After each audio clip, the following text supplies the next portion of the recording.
is, yeah, what we're gonna go with for that. Because, yeah, it fits all of those criteria to a T. I was just, like, racking my brain, like, what's a good morning game to help, like, wake me up and get me ready for the rest of the day of streaming. It looks like we're probably going to end up with a full Saturday here. I know I expressed doubts about whether I'd have something else going on today, but it seems like the schedule is more or less clear for the day. And I say, yeah, Kirby to start off the morning. And yeah, the canonical Kirby game for me is, yeah, Kirby's Adventure. Just because this is the one I kind of grew up with, the one that introduced me to the series here. So, yeah, this is what we're going to do. That's just a little test play. Or no, that's not a little test play. What the hell is this? I don't remember ever playing this. Little Traveler. I don't even know what that means, but we're going to start up a new file here. How did I play through Kirby's Adventure and, like, not finish it? Because that's the thing, is that this isn't a super, like, long game or anything. Like, I'm expecting it to blow through this in, like, a couple hours. And then sort of move back to our regularly scheduled programming. More Space Chem, more Rayman. I actually have... I, like, got ideas for, like, puzzle solutions in Space Chem when I was away doing other things yesterday. So I'm kind of eager to get back to that one, but... definitely not in any sort of mental state to be playing that right now, so we're gonna, yeah, warm-ups with some Kirby's Adventure. Well, a very late NES title, it turns out. Yeah, I think this came out in, like, 93 or something like that. So yeah, the Super Nintendo was already out at this point, and it really shows with a lot of these late NES games, just like the insane technical prowess on display here. This really is, like, the best... like, one of the best looking and sounding and feeling games on in the whole NES library, in my opinion. Still didn't get the one up there. Still not bad for a first try. We'll adjust the timing of that as we go through. Just for the sake of keeping this under a couple hours, just gonna check and make sure everything's going all right. Could maybe stand to lower the game audio just a hair. That should be good. But what was I saying? Yeah, this was like a frequent... I never actually owned this game back in the day, but this was one of those sort of frequent rentals for me. It's like whenever there was nothing new at the rental shop to play, I would always go back to Kirby's Adventure. I probably rented this more than any other NES game that was available at that time. And, oh man! That would have been like a bunch of extra damage there too with the double shot there. Oh well, we'll do it the slow, boring way. I tend to not use a lot of powers in these games just because these games are like so kind of simple and easy in the first place. It kind of adds like a little bit of extra challenge, and also it's interesting to see the way some of the bosses are balanced around not having an ability present. Because yeah, you kind of have to... It's almost like a little puzzly element where sometimes you have to sort of figure out what it is that you're able to spit back at the boss. You're like trying to figure out like what are the tools I have available to me to actually fight this thing. You see that more with the later bosses, and also the way that some bosses will even spit like enemies with special abilities at you. Mid-bosses tend to be pretty straightforward though, so I don't know why I'm talking about all that already.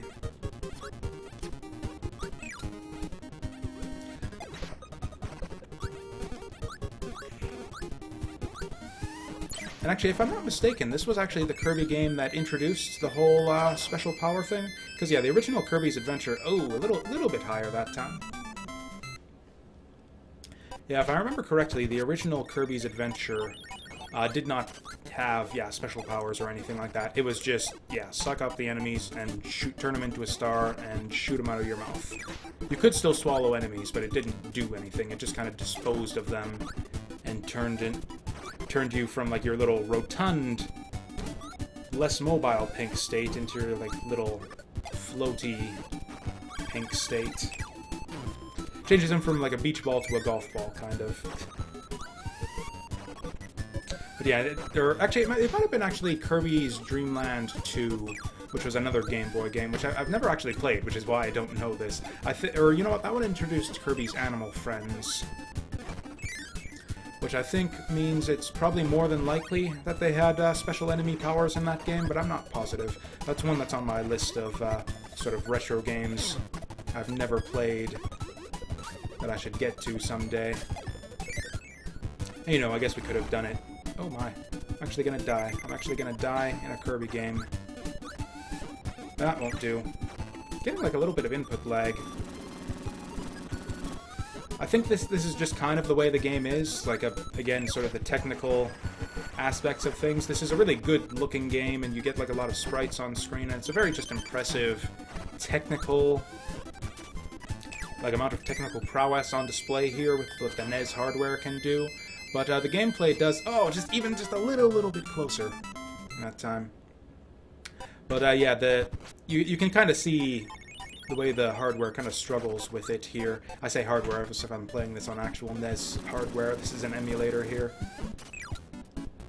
But, and yeah, the gameplay suffers a bit. You get like a bit of, slowdown at times, which you've probably noticed.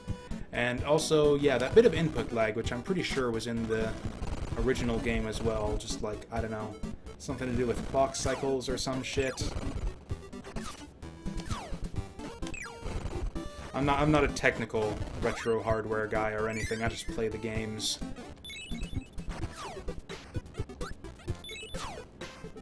Oh, this is actually a fun power to use.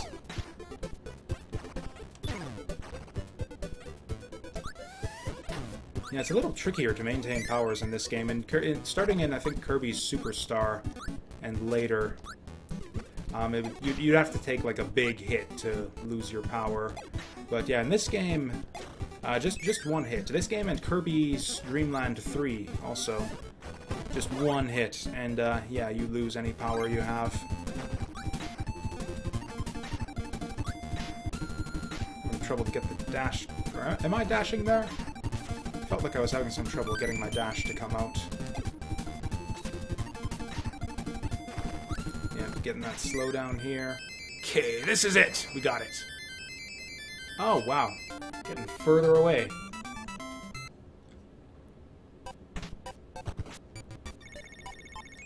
I mean, at least we're consistent. We have not dropped above or below that 2 yet. I just noticed that needle power-up icon there. How does that indicate needling whatsoever? Oh wow, needle just wrecked that guy's face, quite literally.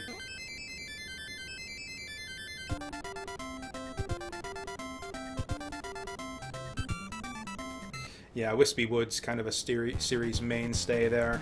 I think he's been in just about every Kirby game there is. I love these little pantomime scenes to start out each world. But yeah, in a lot of ways, this is the game that kind of set the standard for the whole series. Like, a lot of the powers and music that you hear in the later games.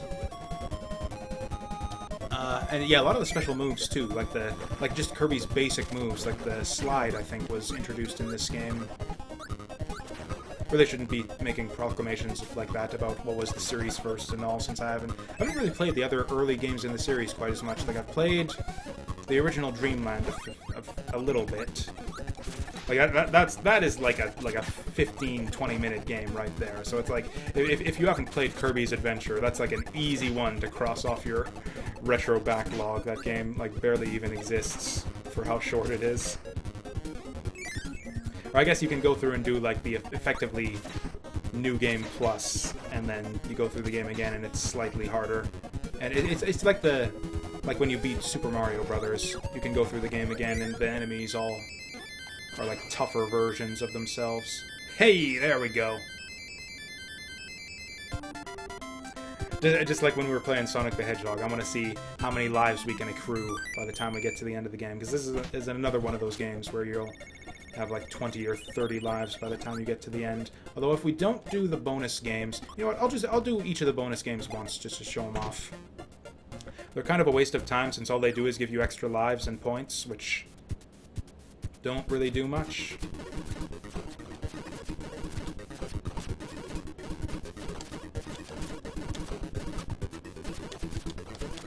No! He got me. Oh, it actually still scores you if you hit the bomb there. I thought you had to survive to the end to get any benefit out of that. I think you can get up to 3 1-ups there if you get a perfect score, but that's a really tough one. That's probably the hardest.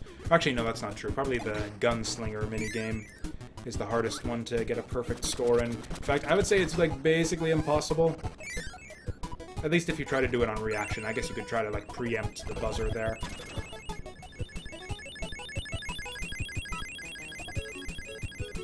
Yeah, not just the music either, but like a lot of the aesthetic of the game, like the worlds of the game, are like you'll see them carry forward from this game into the later ones.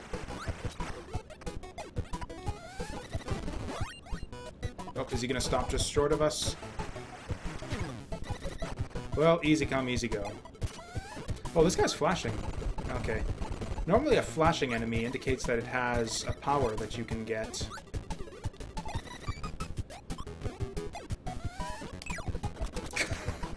Oh, this little fucking troll wheel.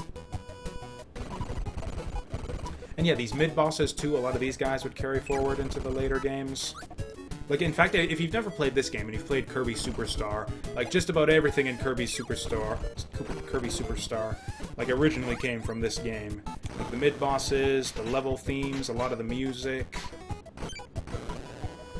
In a sense, you could say that, like, yeah, Sakurai's been sort of remaking the same game over and over again over the years. Okay, can we get it again? I think that was early. Yeah, that was way early.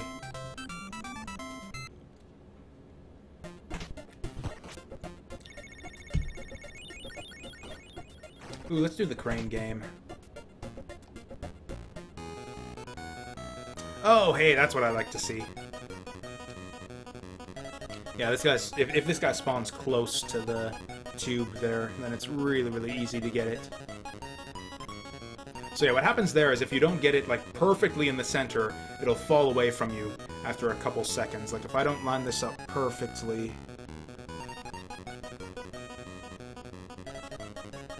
Did that work? No, I think we're a little off to the side there. Yeah, unless you get it perfectly in the center, it'll generally drop away from you after just a moment. Yeah, just like that. But if he's right there next to the tube like that, then you don't need to worry about it. We still get a 2 up there, so that's better than we did in the egg game. You get like a lot of those little bonus games too. So yeah, it's really not... If you ever want to do like a 1cc run of Kirby's Adventures, try to get through without using continues, really not that hard. All you have to do is go into the bonus rooms, do the mini games.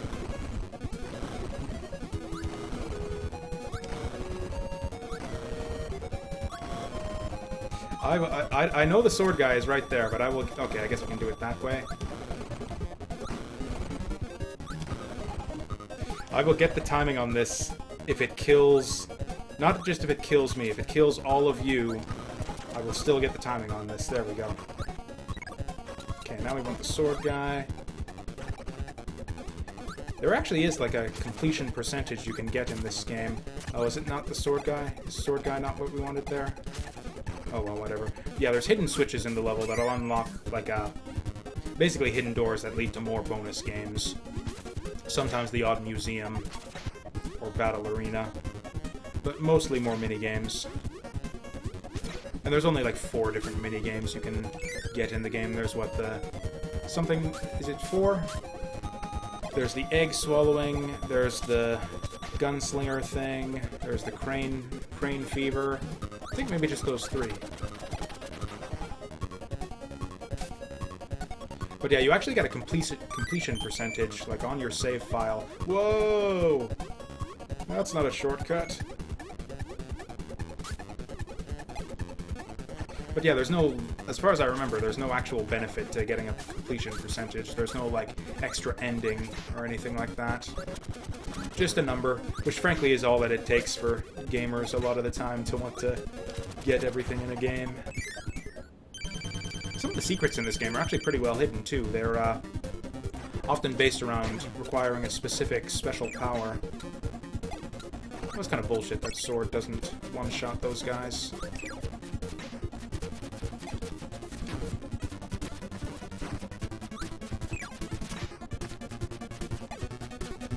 Okay, whatever, we'll get this guy with this. Okay, maybe we won't.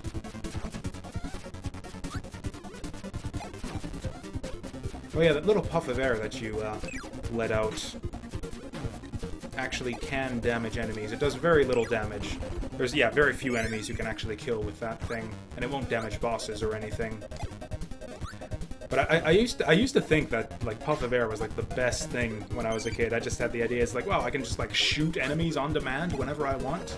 And that's how I tried to get through most of the game, but it, yeah, didn't really work out for me, but I was stubborn about it, so I ended up having way more trouble with this game than I should have when I played it back in the day. Same with the original, not Kirby's Adventure, the first one, Kirby's Dream Land. Yeah, did the same thing in that game, too.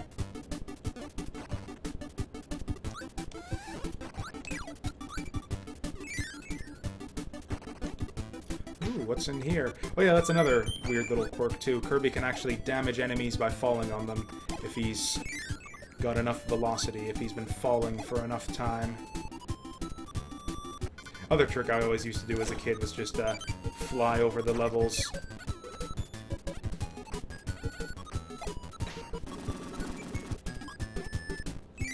That's kind of the slow way to do things, though. Kirby can actually run reasonably fast, so it is a lot quicker to get through the stages if you stay to the ground.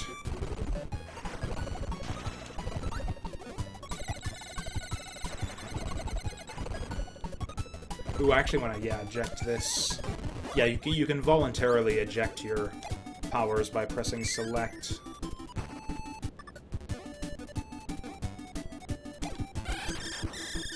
Oh, yeah, and you see that little star there on the bottom right. It says star times 2. That's how many charges of this thing I have. Although I'm actually going to jettison it. Let's see if we can pull this off. Oh, no, it takes away the star. Yeah, you're bouncing ejected power there. Actually goes away if you pick up another one.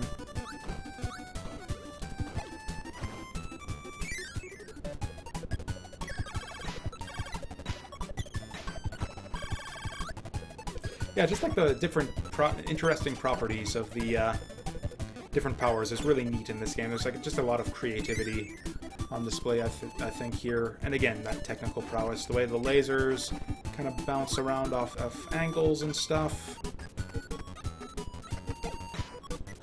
Although there are a lot of boring powers in this game, actually. There's a weirdly large number of powers that are just like Kirby sits still and then shoots something off to hit enemies when they get near him, like Spark, Spike, and Frost.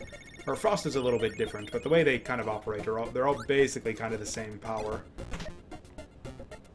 Yeah, we got the museum too, where you can kind of, oops, basically just, yeah, puts enemies on display so you can eat them and get whatever power you want. Laser was my favorite power as a kid too. I thought the laser was just OP. Oh yeah, and this is the other thing, is the battle arena. There's not really much benefit to doing these. Basically, if you win the fight, you get an M tomato. So it's like, yeah, fight a mini-boss to refill your health. And then also you can actually, you know, get the power of the boss after you beat him too. So there's kind of two benefits there, but other than that, do not need to do those battle arenas there, so we will probably be skipping them. Whatever, yeah, I tank your damage. Actually, I can't remember if it's in this game or in the remake, the GBA remake. But I believe there is a hard mode that unlocks after you beat the game. And hard mode is basically just you have a... Man. Hard mode is basically just your maximum life is capped at 3 instead of 6. Which actually does make the game, like, dramatically more difficult. Like, I would be dead by now if we were playing on hard mode. But yeah, you don't actually get hard mode unless you beat the game, and I don't even remember if it's in this game or if it's in the remake. I'm pretty sure it was in this one.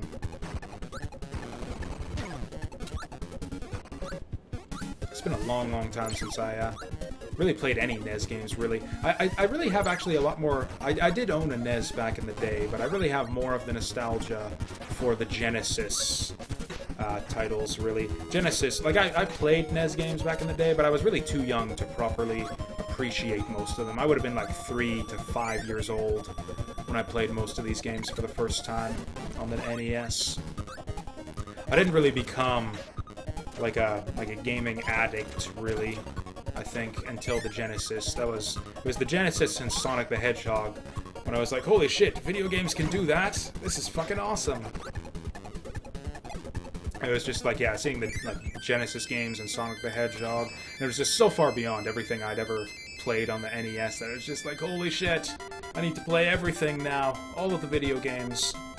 And yeah, that's what I've been doing, and that's what we do here on the channel to this day, like 25 years later. I kind of would actually like a power for this fight, but whatever. Actually, I think this guy actually drops powers for you, like the... So he's got a few different things he can shoot out at you, and I think just about all of them will give you special powers.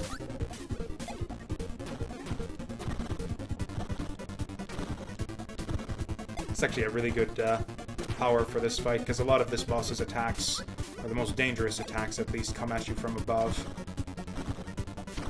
Like this one right here. Okay, I kind of misaligned the shit there. Or actually, I think that power there, or that shot right there, the clone Kirby, doesn't actually give you any powers. Oh yeah, that bomb that the boss shot at us earlier actually gives you the crash power-up, which does a ton of damage.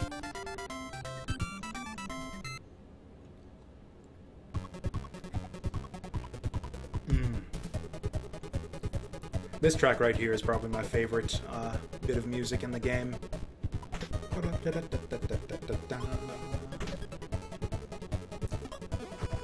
Actually, this world, too, might be my favorite as well. It's kind of a consequence of that.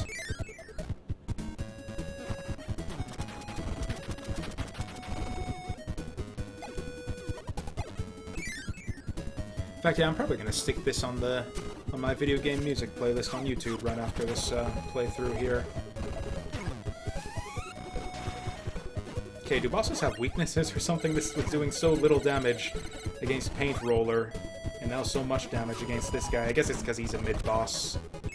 Probably should have absorbed that, but whatever. We'll be fine. Okay, we're not fine anymore.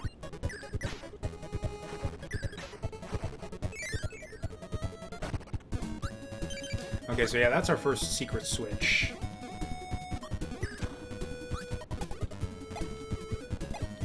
Can we fall on this?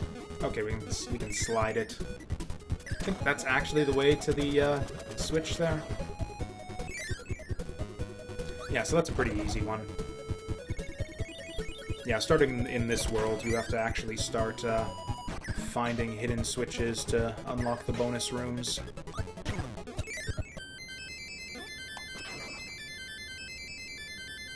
Ah, so close.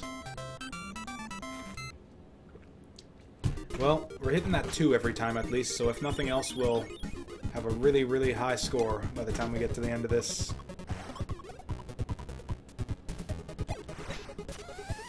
Oh, that's right, we lost our laser at the end of the last world, or our last level.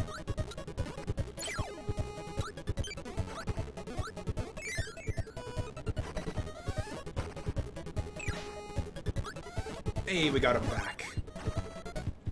Yeah, like this bit right here, this just looks so cool. Like, it's not even like a amazing feat of technical wizardry or anything. They're just like cycling the same couple background images. I think it might even be like a 2-frame animation cycle or something. But just like the way your character moves forward very slightly as you're running along there, they just like really did an effective job with that. The illusion of just like running around the outside of a tower there. Stuff like that, I think, is part of why I like this world so much.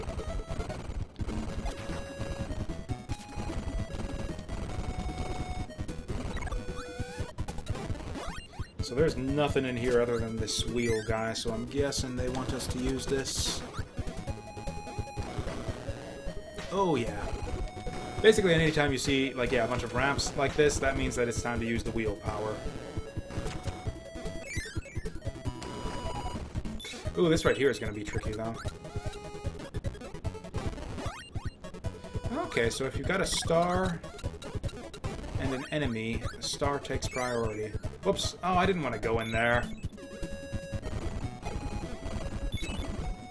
Yeah, speaking of power redundancy, it's a bit weird that you have, like a frost power-up that's like a little field of frost around Kirby, then one that's like frost breath, too. Are you kidding me?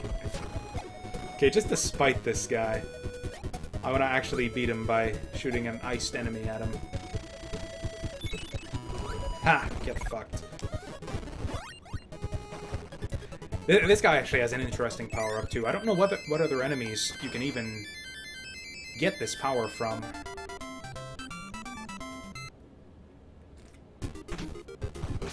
I never used to like the grabbing power-ups as a kid, the throw and the backdrop, but these days I think it's one of my favorites.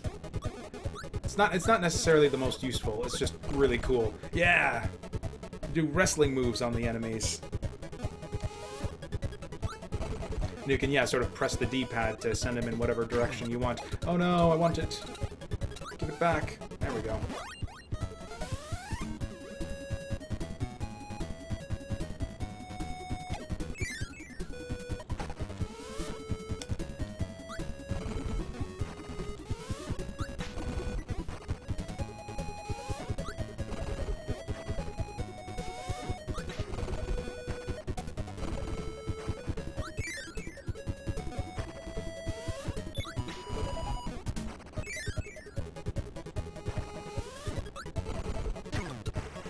Yeah, it's not the most useful power-up, but I just love the concept of Kirby, like, suplexing enemies and stuff.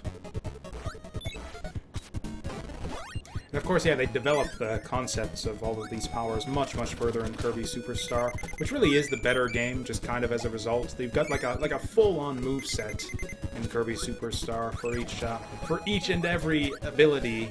And there's like so many more abilities in that game too. It's insane, just like how much stuff that yeah, Kirby can do.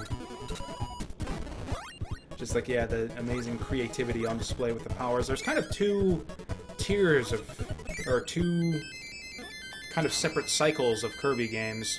I think they're actually like made by two different directors, or whatever the title is, or I guess different designers, different producers. I don't know, whatever the title is. The guy in charge of, there's, yeah, sort of two different tracks for Kirby games. There's the one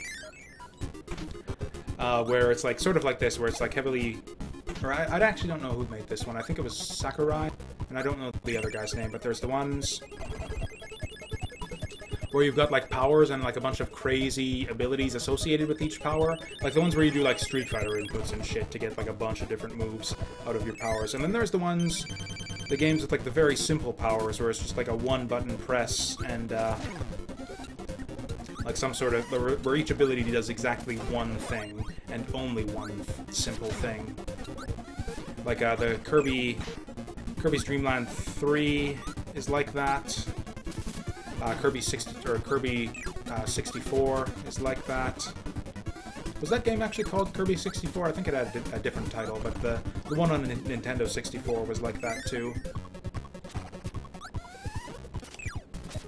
Then you have like, yeah, the ones like Superstar and the GBA games and all of those. You've got like tons of different powers and a tons of different things you can do with each power. And yeah, that sort of track of Kirby games, I believe, all got started with this one. Well, yep, still consistently getting the 2 at least.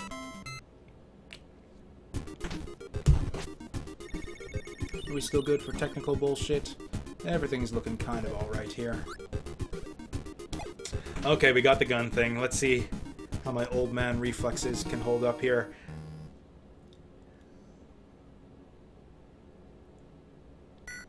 Oh god, okay, I thought it was B, but no, you hit A for this one. Okay, we can do better than that. Oh, no, we can't, apparently. Oh, Jesus, this is even worse. This is even worse than the last time I played this game. Oh, shit. That wasn't even an accident. Okay, if you can make it to DDD, I'll be happy. Shit. That's pathetic. I used to be able to get like 12 or 13 consistently as a kid. But, yeah, I think you have to get like 10 or some ridiculous bullshit as when you're against DDD at the end there, which we didn't even make it that far.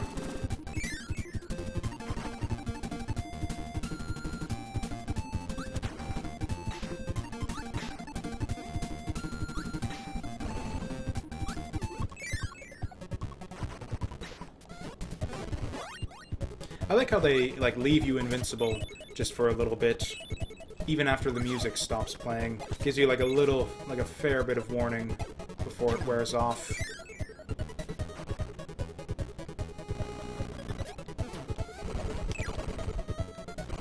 Okay, we're fighting Hammer Bro with no powers. Oh wow, he's winding way up for that one. Yeah, one thing I never realized as a kid is you can actually, like, suck up the stars from, like, various impacts that the enemies can do. Like a hammer on the ground will release a star you can suck up. Certain high jumps will release stars that you can suck up. Never actually realized that as a kid, though, so I thought DDD, the final boss, was actually just impossible if you didn't have a power. I thought I was way off with that one, but I actually got it. Man, at this rate, we're going to be way beyond, like, 20 or 30 one-ups by the time we reach the end of the game. Oh, okay, I thought I missed the secret there. There's got to be a secret here, then. You can kind of tell which levels contain the secrets based on, like, how many wall segments there are to be destroyed. Basically, anytime you see, like, a level surrounded with, like, tons of wall... Oh shit, that thing has more range than I thought. I think I want the sword power.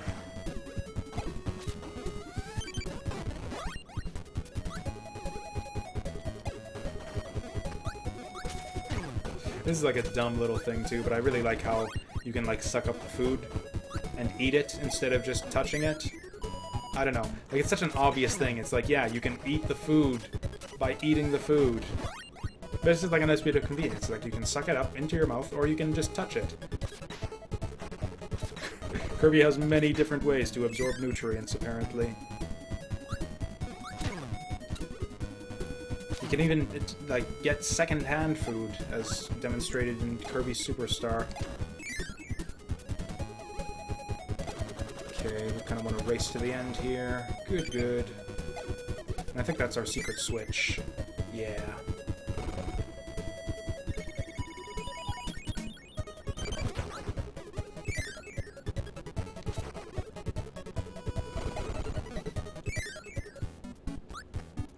Oh yeah, and we got a dark level here.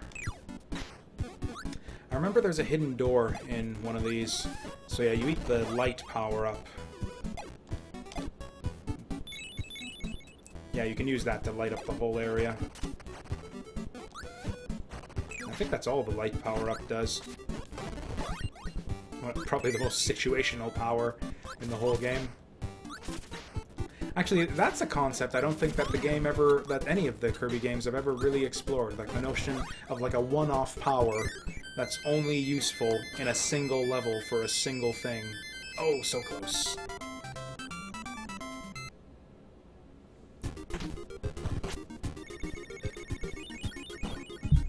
Okay, this boss right here used to... This was the stopping point for me as a kid. I was not able to beat these guys back in the day. I mean, I was eventually, but it took me a long-ass time. Just because, yeah, they team up on you. There's two of them. That's not fair, right? And again, the thing where I didn't realize that the stars from their attacks could actually be used against them. So yeah, I thought you needed to come in here with a power-up, and that if you ended up losing your power, you were just screwed. Hey. Yeah, it totally looks like you can get that boomerang thing, but you actually can't.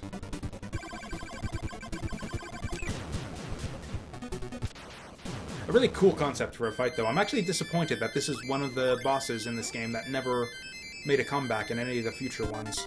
I really think it would be neat to have, like, a modernized version of Mr. Shine and Mr. Bright there in a modern Kirby game. Because, yeah, Paint Roller, I think, came back in one of the later games. Is Krako in this game? I think he is. I think he's the boss of this stage here. Or this world. I did not realize he could shoot that, like, big-ass fireball.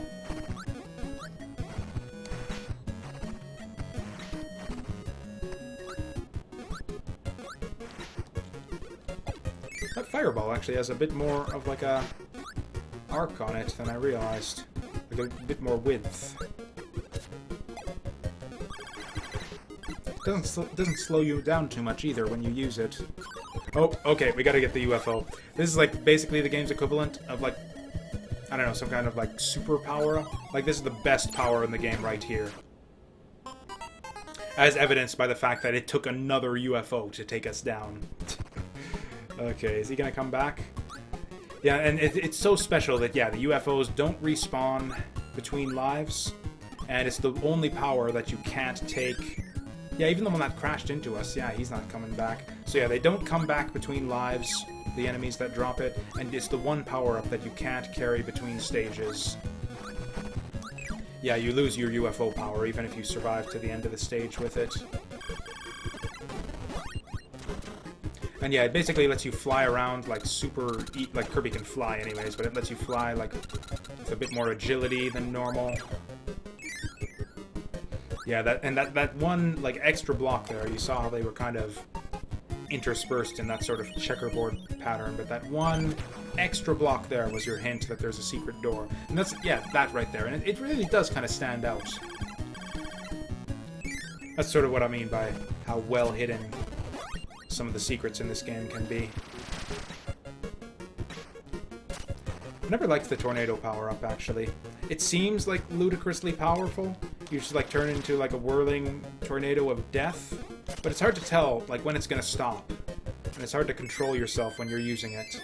I think that was too late. Oh, no, we got it.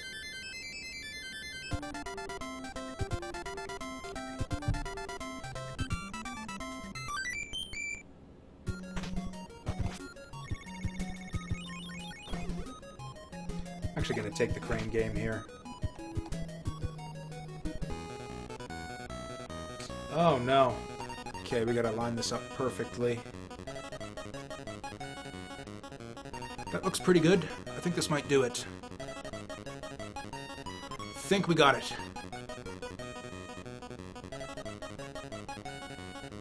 Yeah, if you get it dead center, it'll go all the way over. Oh, and we get the next one for free. Actually, I think this one is just about dead center, too. No, we're a bit to the left. Actually, quite a bit to the left. Oh no, is this even gonna... Okay, there we go. And now we have 4 lives to replace the one that we lost. Yeah, the crane game is probably the easiest mini-game in the game to get good at. Enough to get your 4 extra lives consistently. Oh right, we're still Tornado Man.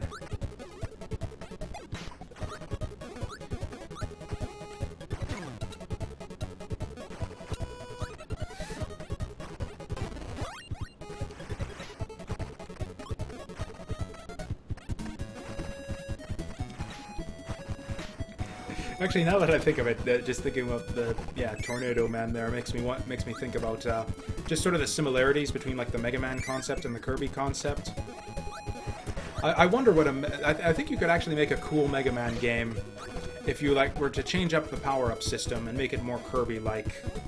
Like make it so that enemies give you individual powers, like temporarily, that you could absorb as Mega Man. I just think that would be like a cool concept to change things up for a Mega Man game. In fact, I think that's actually a challenge I remember. Like one of those weird special retro game challenges I've seen is you can do the Kirby challenge in any given Mega Man game, which is basically whenever you get a boss weapon from a boss, you can only use that boss weapon until you clear another boss.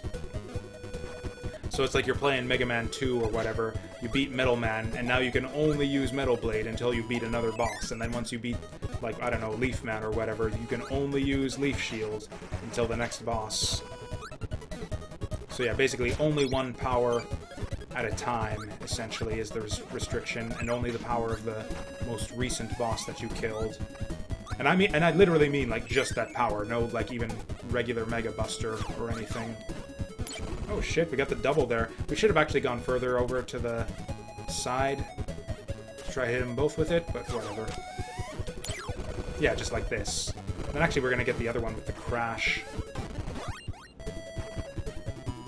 And we're gonna get the crash from the other guy that we just crashed. Just like Exhibit would have wanted. Okay, can we carry the crash from level to level? It looks like we can.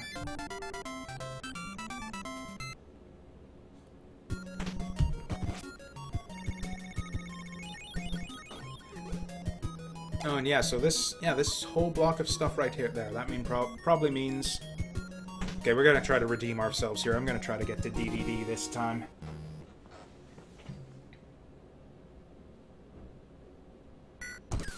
Oh, that's no good. We need to hit 16. 16! Also, I don't even want to think about what my face cam looks like right now. I swear to God, there's like some fucking input delay in this emulator or something. Either that or I'm just old. Almost. Also, I'm like right up on my microphone now, too. Okay, I jumped the gun there. If you do another one of those, you just lose. Hey! Barely made it! And then, yeah, DDD is like 11. This is actually just impossible. Yeah, 11. I actually don't think it's humanly possible. Like, I don't think... Normal human reaction time is not quick enough to beat DDD there. I'm just curious now. What does it look like when I do that? Oh, that's awful. I'm so sorry for inflicting that on you guys.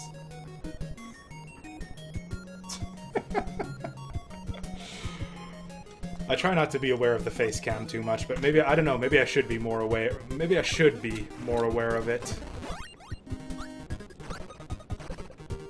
Oh, you know what? I didn't shave this morning either. I forgot to shave for 2 days in a row.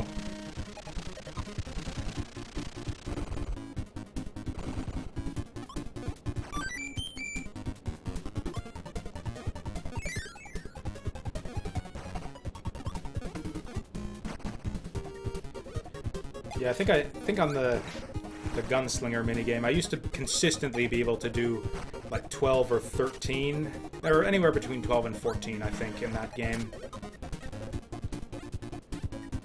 But yeah, that's clearly deteriorated quite a bit from there, which is actually apparently a thing. Apparently, as you get older, yeah, your reflexes get worse and worse, which I knew about already, actually. I just didn't realize it happened like that early. Apparently, once you hit 25, it's just all downhill mentally from there.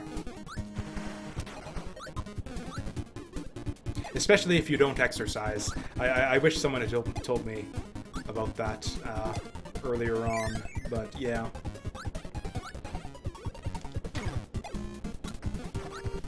That's funny, because I used to be big into DDR back when I was in college until the campus arcade shut down, which I think happened, like, right before I turned 25.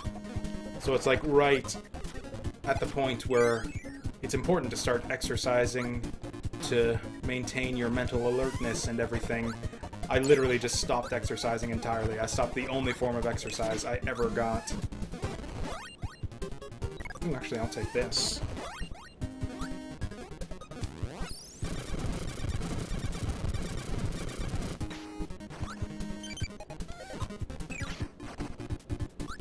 I think there was a hidden door or a hidden switch in this level that I missed. Like in that previous area, I think I was supposed to go to the right further rather than going in the first door I saw. Actually, I'm gonna grab the laser. I'm gonna grab the laser before we leave this level.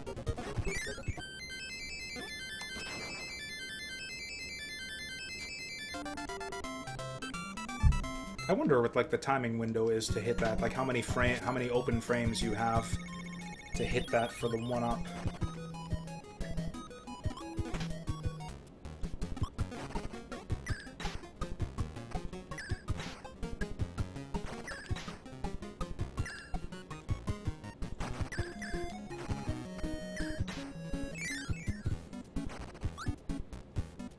I was gonna say, that was like some weirdly peaceful music there for what effectively looks like a ghost airship here. But yeah, this is more like it.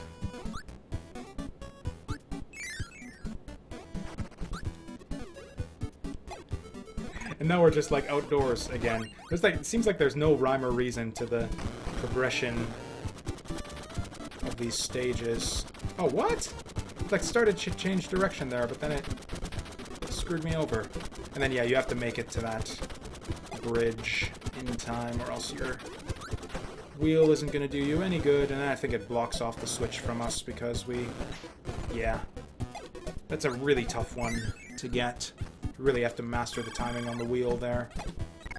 Or you know what? We're going to take good old Sparky here. We're going to be Spark Man. That's another Mega Man 8 one. I don't know what it is with me and the Mega Man 8 Robot Masters today. Ooh, this guy, though. Doesn't do any extra damage or anything, it's just kind of humiliating the way he... yeah, just kind of manhandles you there. Or crab handles you? I don't know what this guy's actually supposed to be. Yeah, this guy gives you the throw power-up.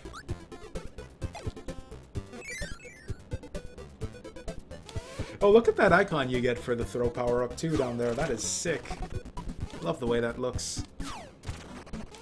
But yeah, throw is basically just like a more powerful version of your regular... Actually, that's not true. You can do directional throws. But other than that, it's very similar to your just regular suck-up-and-shoot attack, but it's a lot more powerful. Like, a lot more powerful. I think this might be the most damaging ability in the game.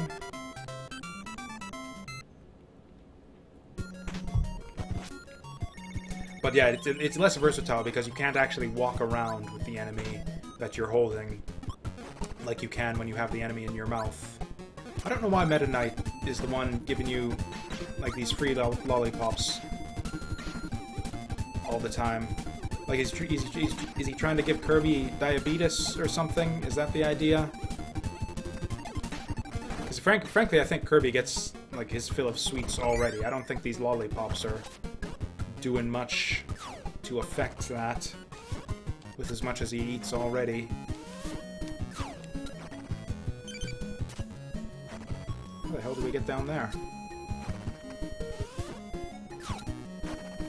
Could be a hidden door or something?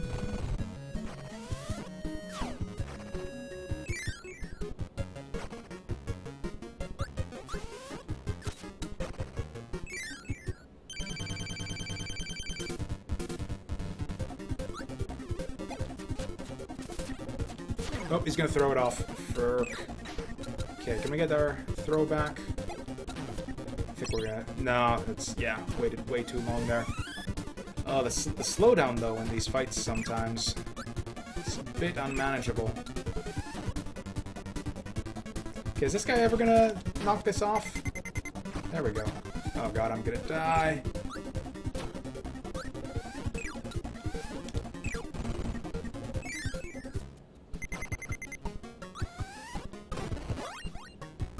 Oh hey, Fireball's a good power. This is like the only power-up I think that speedrunners use. Because this is like the only power-up that's actually faster than just running through the whole game. Actually, it's, yeah, one of the very few that actually doesn't require you to slow down. Like, not only does it speed you up, but it's one of the very few powers that doesn't require you to, like, stop dead in your tracks to use it.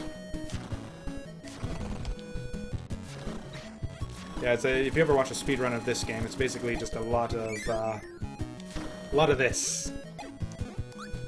Only, like, even more rapid. And, you know, not getting hit by spiketies and whatnot. Gordos, I think those are called.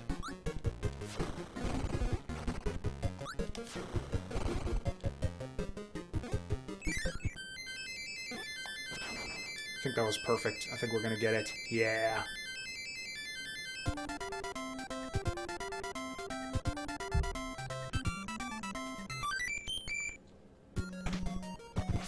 And boss time.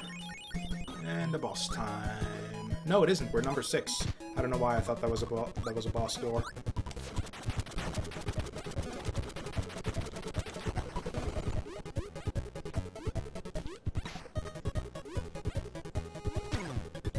Also, yeah, weird quirks about powers underwater. There's very few, and that kind of maintains between Kirby games, actually. There's very few powers that are usable underwater. I think Sword and Hammer might be the only ones in this game.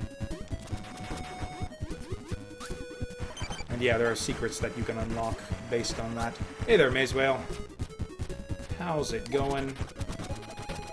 As myself, I'm actually going, like, super tired this morning, which is why... yeah, I just woke up myself like 4 hours ago, but I'm still super tired, so need something bright and colorful and cheerful and not too complicated to sort of kick off my day, so that's why we're just taking a random detour into some Kirby's Adventure.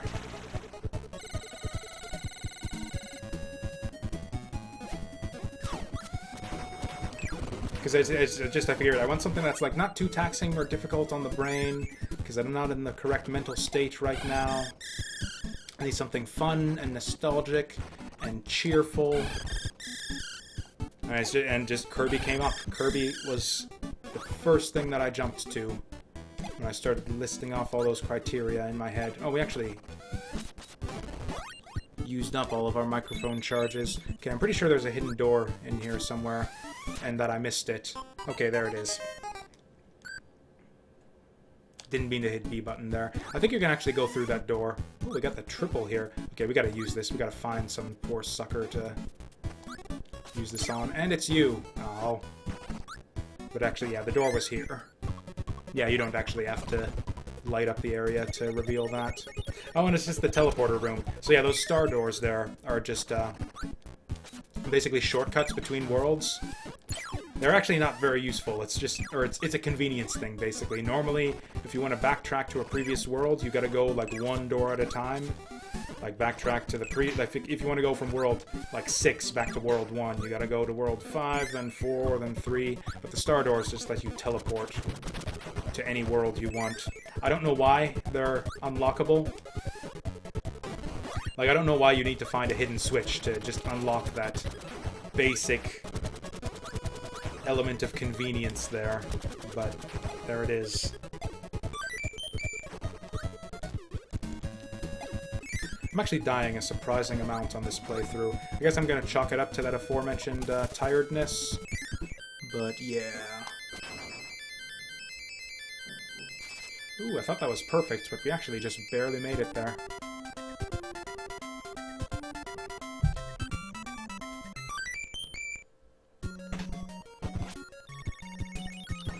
I think stone is, like, probably the worst possible power-up for this fight, but we're just gonna see how it goes. Oh, they actually give you one of the best power-ups for this fight, like, right at the start. Oh, that's right, you don't actually fight that guy. Yeah, so this is Krako right here, I think is his name. Kind of a series mainstay. Actually, yeah, he's one of the few bosses who's actually stuck around since the original Kirby's Dream Land. Or I say one of the few. Or actually, that's not really true. We got what? We got Wispy Woods has been around in pretty much every game since the first one. We got Krako here. DDD. I don't think Meta Knight was in Dreamland. I think he was actually introduced in this game. Oh no!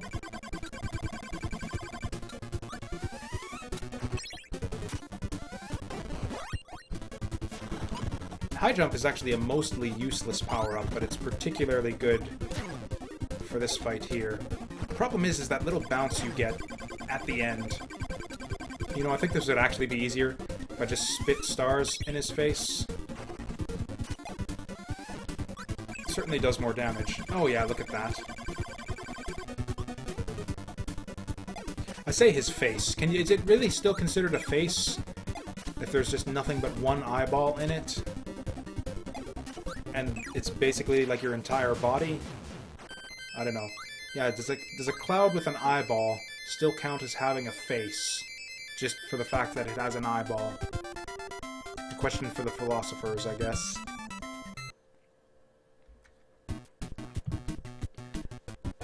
think there's 7 worlds in this game, so yeah, we're a little over halfway through now.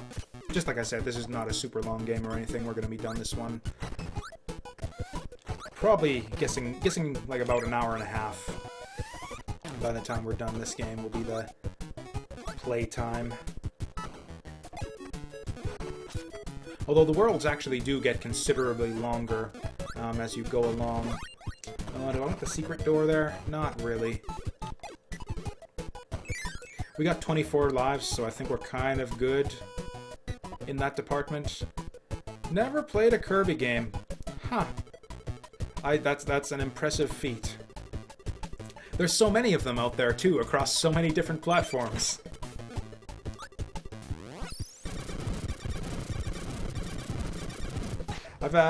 What was it? Like I was saying at the beginning, this was my first Kirby game, the one that kind of got me into the series. Yeah, I think I actually played this one before I played Dreamland. They're kind of like baby games, kind of. They're all, like, extremely easy, but there's a lot of cool stuff in them. But yeah, in my opinion, they didn't really hit their stride until Kirby's Adventure right here. You can safely skip Kirby's Dreamland, I think, and not be missing out on much. I mean, you'd be missing out on some really good music, but they reuse all the music in the later games anyways, so... You can play Kirby's Adventure and you'll hear all the same music again.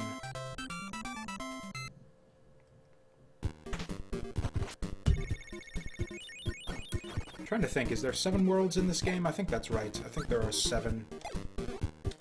This is FCEUX. I tried Higan, but there was, or Higan? I always thought it was Higan. It looks like a Japanese word. I tried that one, but it had a large, I don't know, a different resolution, which I was less comfortable about. Also, it had that annoying color bar on the side that I wasn't able to get rid of.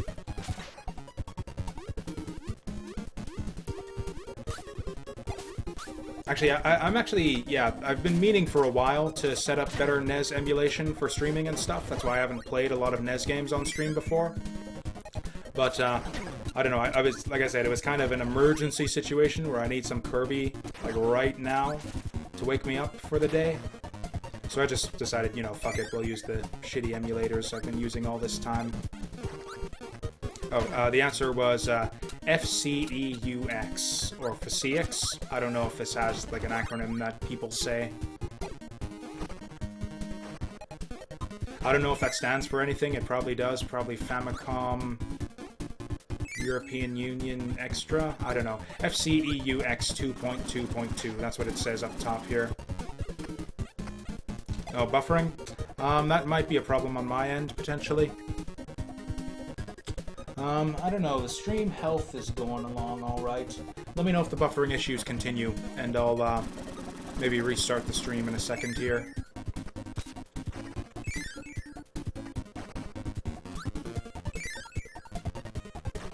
But yeah, I'm using FCEUX for this one in particular, but, Higan is the one that I normally use, but I didn't like the way that it displayed Kirby's Adventure, so I went back to this one. I've been meaning to, like, set up, like, a good and proper one for streaming purposes, but I haven't looked into it yet. I actually will definitely look into that recommendation, because I have been looking for a, yeah, replacement emulator for NES games, so I can start... Whoa!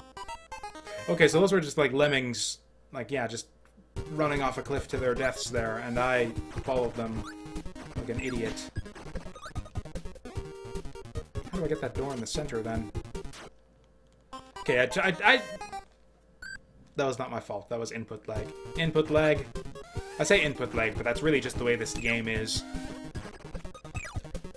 Yeah, even on the original hardware, I remember it being kind of difficult to control this one. It takes quite a bit of getting used to the timing here.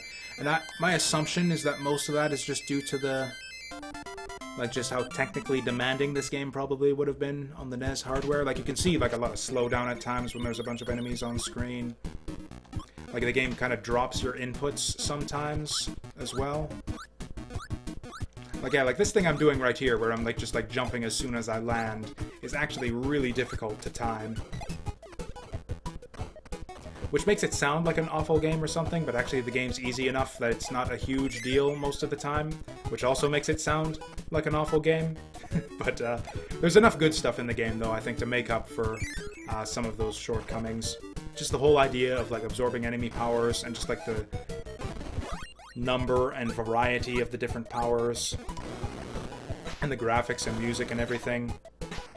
I think this, actually, the Kirby series is kind of a demonstration of the fact, or is it a fact? It's really more my opinion, really, that,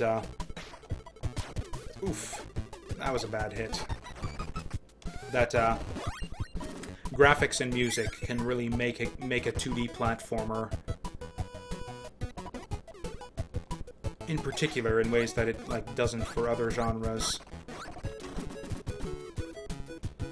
Like, you can have a 2D platform game with sort of lackluster gameplay, but throw in enough good music and graphics and just, like, creative set pieces in the levels and whatnot, and you have a good enough game.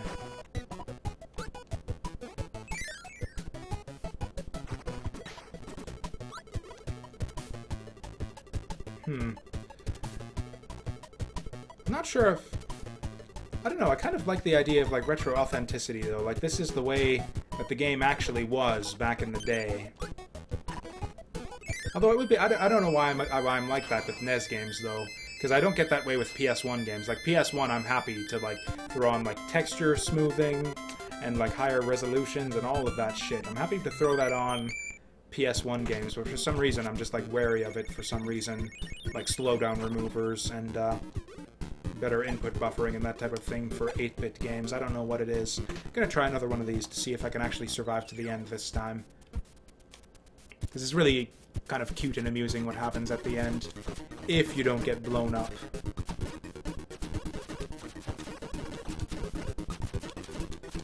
Ow! In the exact same place in the cycle there, too. Or actually, no, because I didn't even get my 1-up. Oh, that was pathetic. All I want to do, really, is just, like, show off what happens at the end there. I don't even care about the extra lives. Don't even really know what the theme is of this level. I guess that's another reason, maybe, why butter building is my favorite world in this game. The theme seems like a little bit tighter and more integrated into the individual levels than... Or, oh yeah, I have Fireball here. Hey! Oh no! Okay, Fireballed a bit early there, but it ended up fine. Ooh, does Fireball one-shot these guys? This could get really nasty if it doesn't. Oh wow, it doesn't really. It kind of does. So yeah, apparently it takes like a dozen hits of Fireball to kill these guys, but that's fine. Because one Fireball hits them like 11 times.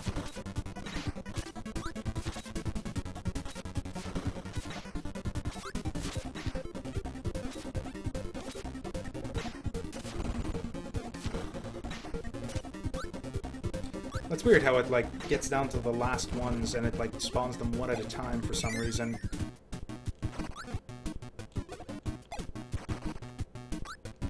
Or I think the idea is that there's, like, 3 different kind of spawners. Sort of. Like, three different, like, spawn cycles to go through. So when you get to the end of the one, you're down to 2 enemies. And when you get to the end of the other one, you're down to 1 enemy. And so on and so forth. Oh, I see the secret door there.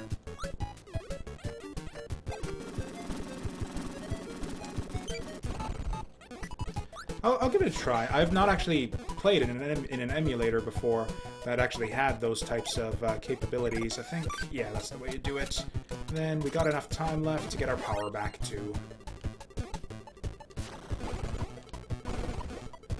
Which door is the good door? Oh, that's... Okay, good, well-hidden switch right there. Or I guess it unlocks nothing but a monster arena, so I guess that's fine. That there's nothing too super secret hidden behind there.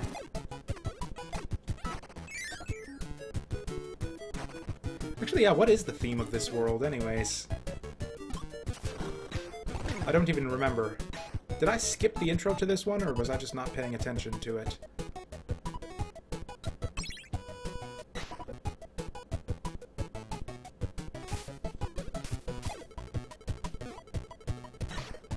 And they just all dive into the lake and kill themselves. That's rather morbid for a Kirby game.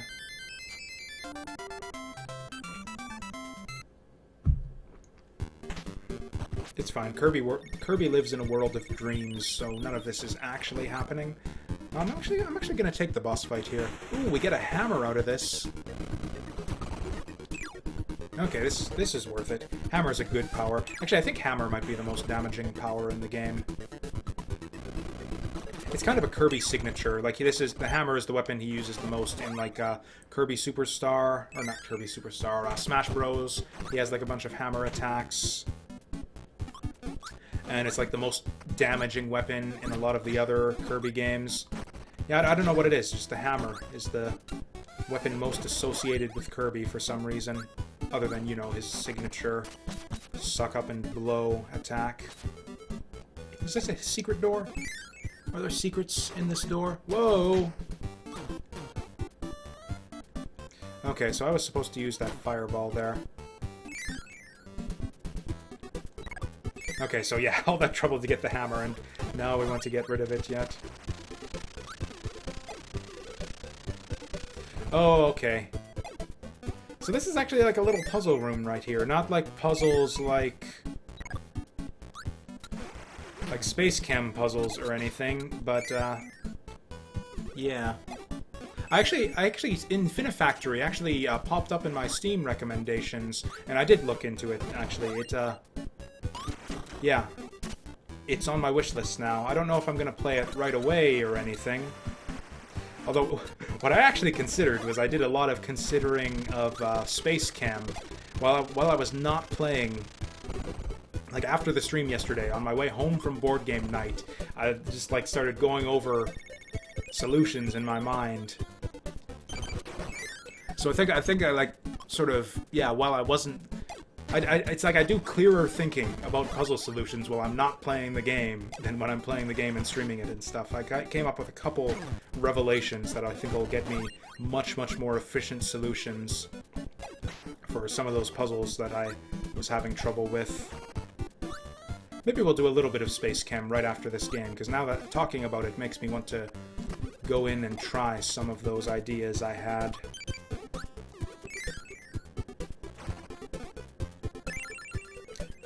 But for now, we're still kind of waking up here, so we're gonna finish waking up in Kirby's Dreamland.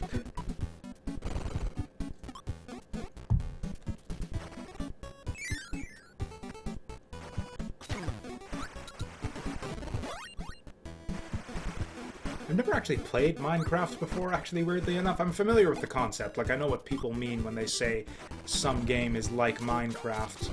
But I've never actually played it. Just does not seem like the kind of thing that's interesting to me. Like, a lot of farming and, like, bullshit that I'm not really into.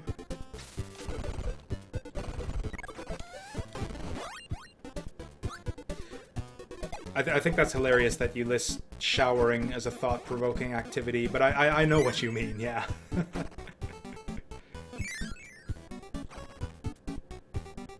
Sort of like those, yeah, dull routine activities where it's just you can let your mind wander and think about other things, like showering or walking home in the freezing cold or whatever.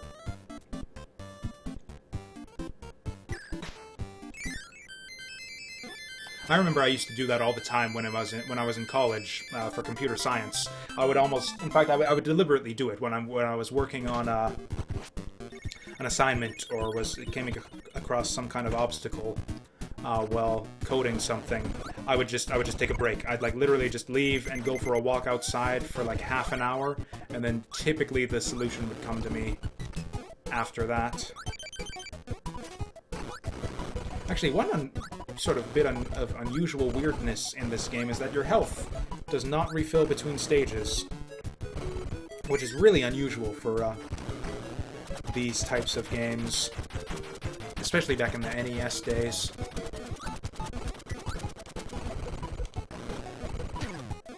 What? That did not look like that should have hit me. Whatever.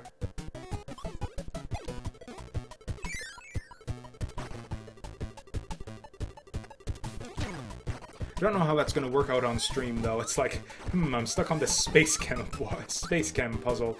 Let me just, like, switch to IRL for half an hour and take a walk outside. Also, the weather sucks right now, so I don't want to avoid the outdoors at this present moment.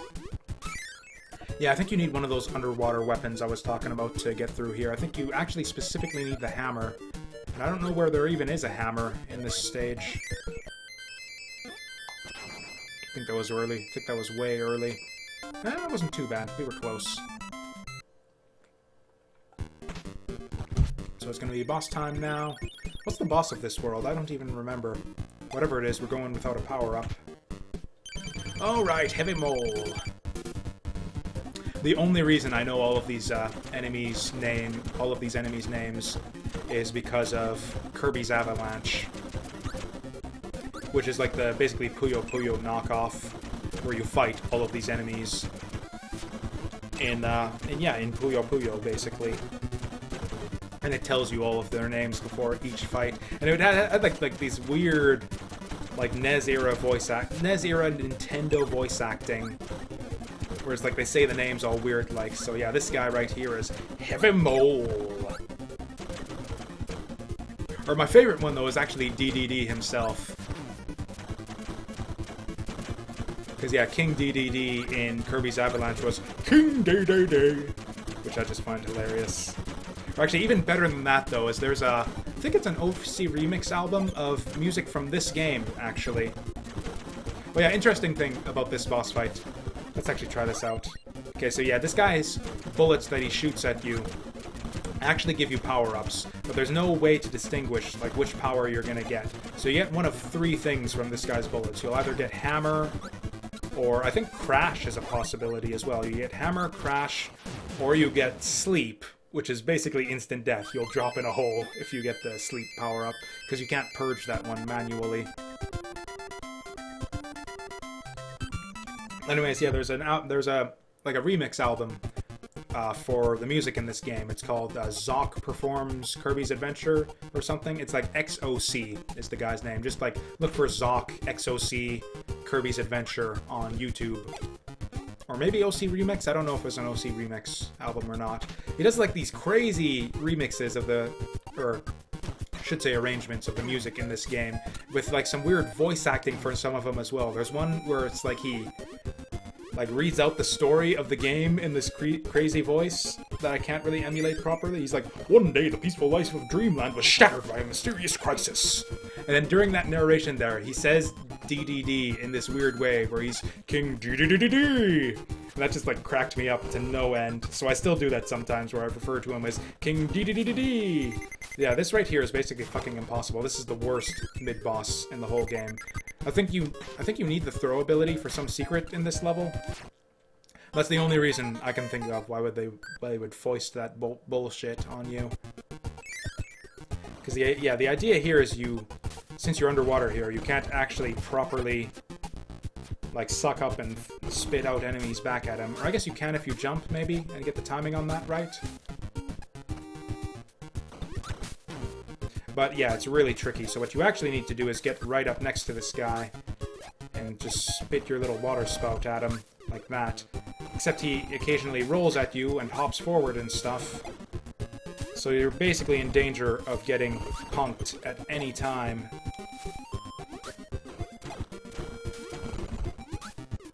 So it looks like he doesn't hop forward. Although he can, yeah, do that sometimes. Which is kind of bullshit.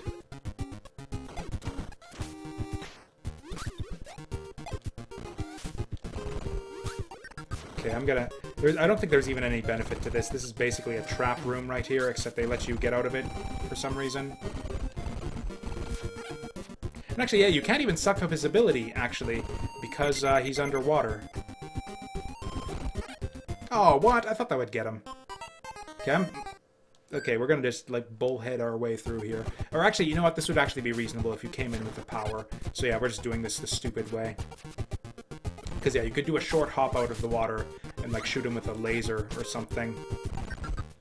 Also, it takes so long to fly up out of the water that it's almost impossible to dodge that rolling thing on reaction.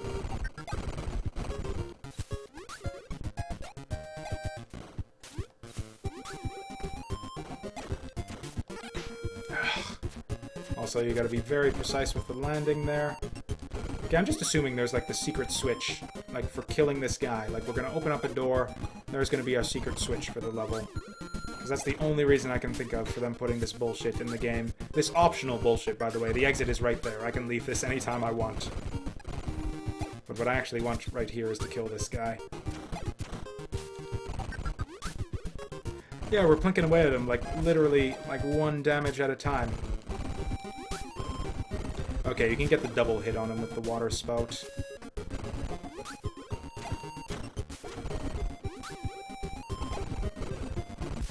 Oh, man. Okay, when he does, like, the tons of jumping up and down there.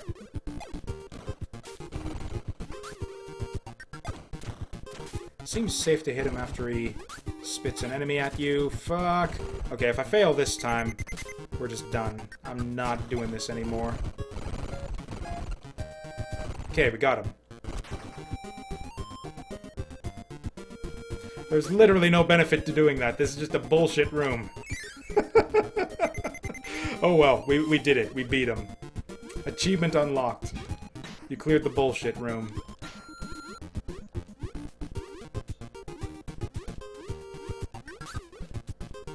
Oh, you know what? Yeah, we did need to suck up his power to throw this guy through those blocks there. Except no, you can't absorb his power because, yeah, because of the underwater bit at the bottom of the room. Oh, so yeah, so when you get a mix of 2 enemies with powers like this, you get a random one. You can actually stop the roulette wheel if you have, like, really good timing on the power you want. So you can, like, consistently get, like, UFOs and shit. I haven't really properly shown off the UFO power-up just yet, because I fucked it up, like, right after I got it last time.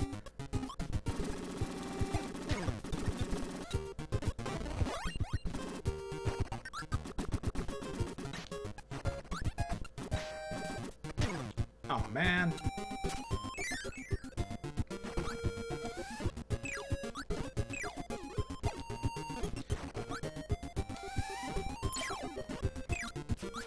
Yeah, the hitbox on Kirby's suck-up ability there is insane. You can see how it even reaches, like, behind him, basically. Pretty ridiculous. But it kind of needs to be that way, really. You're kind of naked without a power in this game, so you kind of want to make it as easy as possible to suck up the enemies when you're in that powerless state. Yeah, we missed the switch there.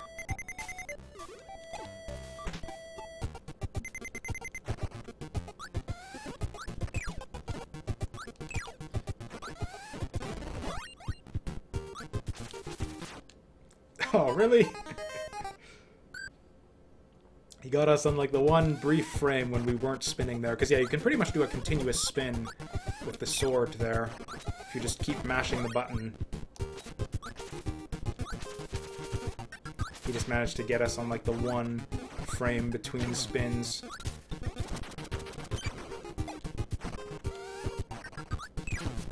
Oh, right, those guys explode when you kill them. Actually, these guys have a weird property. Yeah, if you try to suck them up, they go crazy like this and just chase after you in this, like, creepy nightmare face.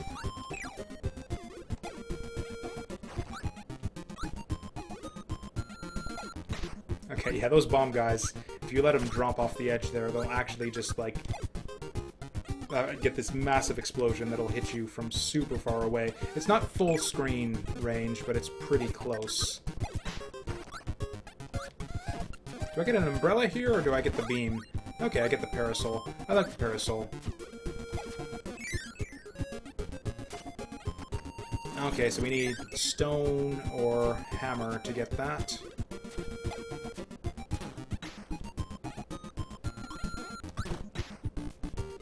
Because, yeah, so often enemies attack from above in these games, which is kind of your blind spot with a lot of powers, and this one actually kind of covers it.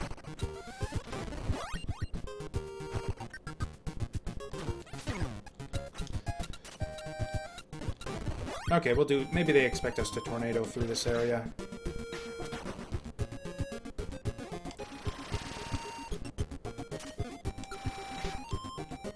Ooh, I want that M. That M tomato. Oh, I lost my tornado. Actually, I don't think I've actually shown off Cutter just yet. There we go. Yeah, we'll try to get through all of the powers. Okay, we managed to get him before he fell off the edge there. Because I'm pretty sure I would have actually taken a hit. And goodbye, Cutter. Man, you just, like, cycle through... Or I guess when you're playing recklessly, yeah, you tend to cycle through powers like crazy in this game. Just like, oh, took a hit, drop that power, get another one. Oh, took another hit, drop that power, get another one. It has kind of a neat little flow to it, though.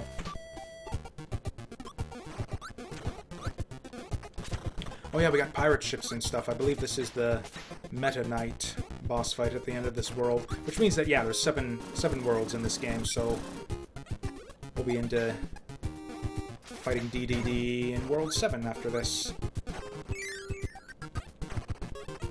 Oh, we're fighting Hammer Guy again with no powers. Yeah, this is kind of a tricky one to get if you have no powers.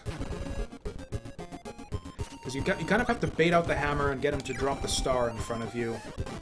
Except it's tricky to know exactly what... Because sometimes he'll, like, hammer right on top of you, sometimes he'll run a little bit further, so you kind of have to bait him out and lead him along. I think this hammer is required for some kind of secret switch in this area, but I don't remember how to get it.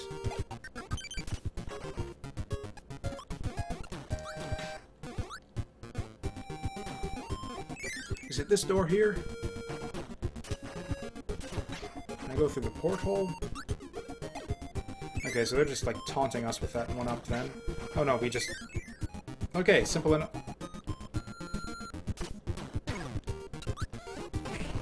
Okay, so now this is a puzzle right here. I don't think I care enough to solve it though, just for one lousy one-up. We've got 24 of them already. I think 24 one-ups is enough to see us to the end of the game. I appreciate the troll, though. That was a nice troll that the game got us. The game got us good there. Okay, so then the other question is, how do you ignite fuses underwater? And the question is, and the answer is, you just move on to the next part of the level and ignore it. There's like a lot of more like brain-bendy stuff in this game than I remembered. Like we've done a lot of that where it's like, oh, how do you get that over there? How do you get that over there?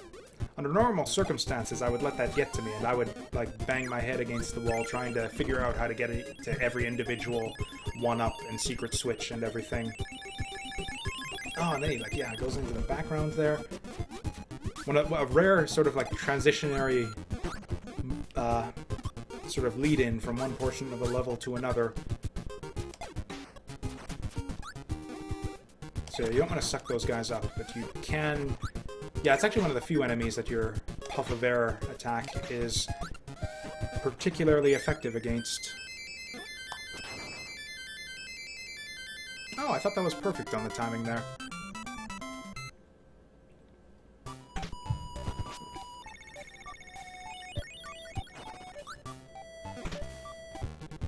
Man, we're going like a crazy amount of this game with no power-ups.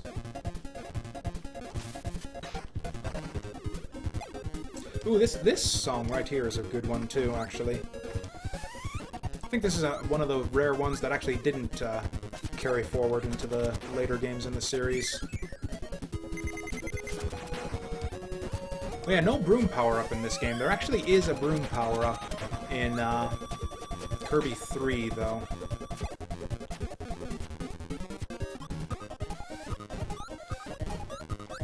We need something that'll go through the blocks there. I think Beam will do it. Okay, and we're alive again.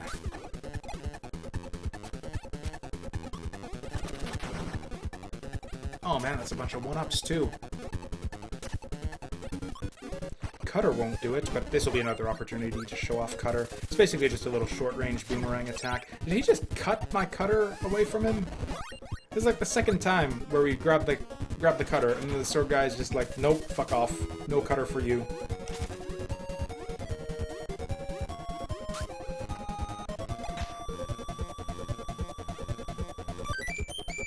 Man, there's like 5 1-ups in this room right here. Yeah, the thing with the secrets in Kirby games is a lot of the time you're forced to just like pass them up because you don't have the right power-up on hand. It's like a lot of the time you'll need to go through the level a second time knowing like, okay, once we get to this part of the level I need this power-up to get the thing. Fine, you take away my sword, I'll just take your sword. Oh hey, that actually didn't hit us. Must have been just out of its range.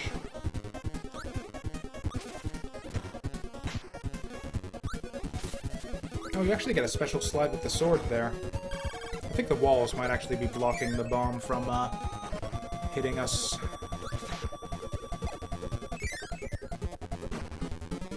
Oh, you know what? Parasol. Parasol would actually be really good here.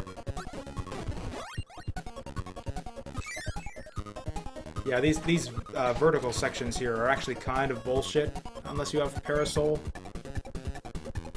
Although it turns out we found the magic spot to get through. Okay, this'll... Okay.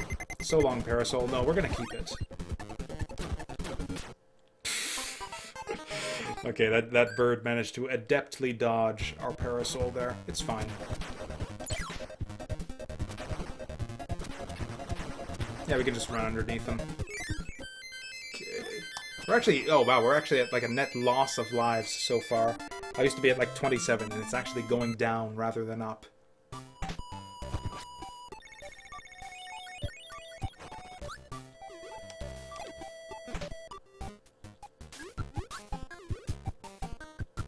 Oh, do we need these guys for a secret or something? Or those are the lame frost guys, though. I prefer the frost attack that, yeah, spits out in front of you.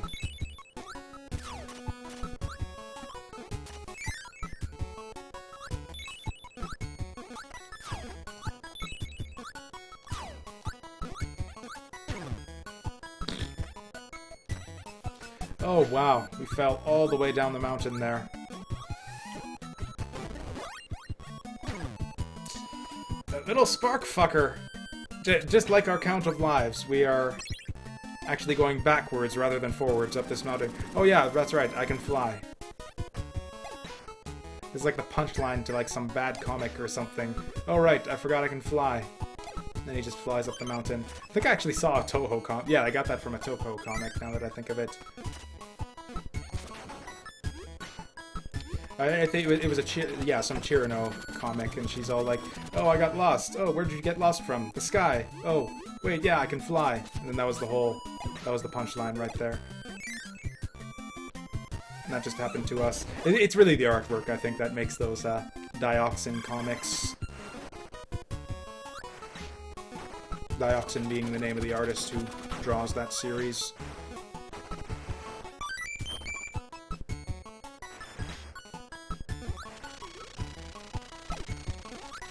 Okay, we need to reach the cannon in time. Oh, barely made it. And there's our secret switch. I don't know why I care about these, or I guess I don't really care about these that much since we're, not only have we missed a bunch, but the ones that we are getting, we're ignoring the secret rooms that are attached to them. Oh, that was way late. We might not even... Oh, no! Oh, no! We got number 3. I think that's our first sub 2 on the end level thing there. Okay, I want to... Let's see if we can consistently... Let's see if we can improve at this. And again, being just conscious of the face cam, but ignoring it anyways. Ooh, that's no good. That's no good. Okay, that's good enough to get us 2 DDD.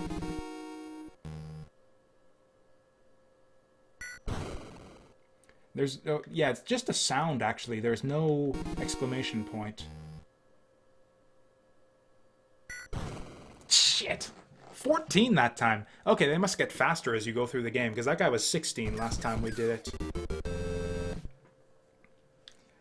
That's the hardest minigame, and it's like, you get, like, no 1-ups for it either. It's like you need to beat DDD to get your 3 1-ups for that minigame, and beating DDD... God, and he was 11 at the... Yeah, 11 the last time we fought him. What time would you even need to get him for at this point in the game. Ooh. Okay, so that doesn't even... Okay, fire doesn't actually clear the ice blocks. I don't know what will, though. Sword, maybe? Maybe none of these things. Maybe we need to bring in some other power. Oop, UFO! That's the second time! Oh. This is just my... Oh, nope. Okay, we got one. Okay, so this is the UFO power. You can fly around at will. Super easy, super fast, mobile and shit. You got several different attacks you can do with this one, too. You can do that. You can charge it up to get a star. Charge it up to get a bigger star. So yeah, that's your level 1 attack. Hold it down a bit longer to get a laser. In fact, yeah, this is the easy way to go through the levels right here. So yeah, UFO is basically OP. And yeah, just as I demonstrated a couple times there, the only real danger when you're flying the UFO is if another UFO crashes into you, because those things are like crazy fast.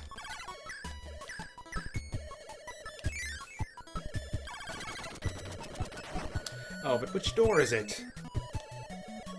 Oh, I think you just... Yeah, I don't think it actually matters. I think you just get different boss fights. And yeah, you can see, yeah, fully charged UFO just one-shots these guys. It's ridiculous. It goes underwater, too. Yeah, UFO is the... That's interesting. Because, yeah, normally you can't spit stars underwater, so there's no way to demonstrate that how they, like, sink down like that. That's kind of neat.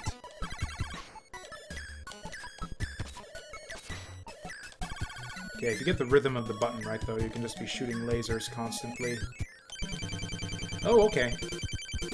Okay, I'll show off the power of the UFO against Meta Knights. I don't know what to call these guys. The Knight Squad? The Meta Knights? I was not sure that was going to come back down there.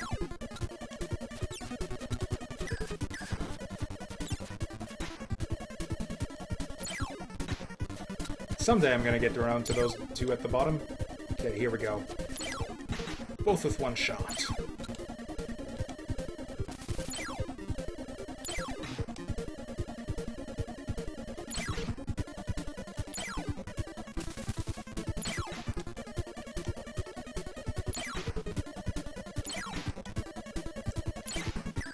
Okay, and that's them taken care of. And then, yeah, just like I said, you lose your UFO power once you leave the stage. It is the one power-up that does not persist from stage to stage. And yeah, even if we could keep it, we lose it anyways for this next fight, because you are forced to use the sword for Meta Knight. And this is, yeah, where the whole Meta Knight sword dueling thing got started in the series. Sword is like the worst possible weapon you would want for this guy, too. Like, any other ability would be preferable, I think. Oh yeah, if you come in with a full health bar, you can actually just kind of... just like man-fight him straight up. Yeah. Like, you'll kill him before he kills you if you just stand and slash him to death. It's actually a really difficult fight, though, if you try to, like, do, like, a no-hit run or anything, because Meta Knight is so unpredictable and has so many different attacks.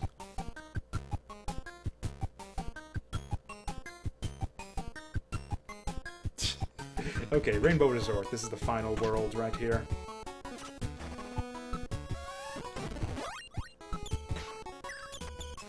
Hey, we get to make use of the bouncy lasers.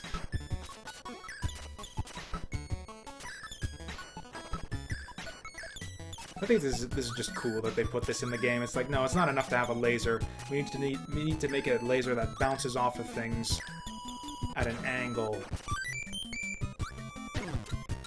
It's like, why would they put this in the game? This isn't even like a shooter or anything. You can get through the whole game without ever using the laser power-up. It's just like another cool optional thing that they put in there. They just put so much work, I think, into the different properties and special things you can do with the different abilities. Some of them got a bit less attention than others, though, in this game. You can see them sort of develop over the series. Sort of the identity of each different special ability and how you can do, like, even more different things and have more crazy properties to exploit as the series goes on. But this is kind of where all that got started. Or, you know what? I kind of wanted... Okay, he just... Yeah, just returned to his home planet off the bottom of the screen there. I probably used that joke too much. There we go. Ooh, how do we get up there?